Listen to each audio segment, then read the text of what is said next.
Ja, Rasmus. Goddag. Stort tillykke med dagen.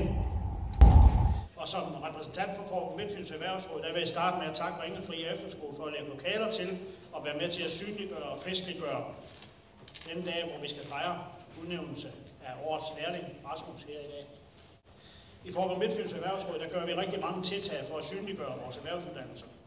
Sidst men ikke mindst har vi udskrevet en konkurrence blandt vores virksomheder om at indstille vores lærling.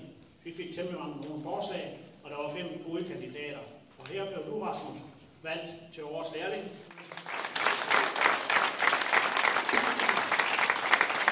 Og sidst men ikke mindst, så er der en check på 3.000 kroner.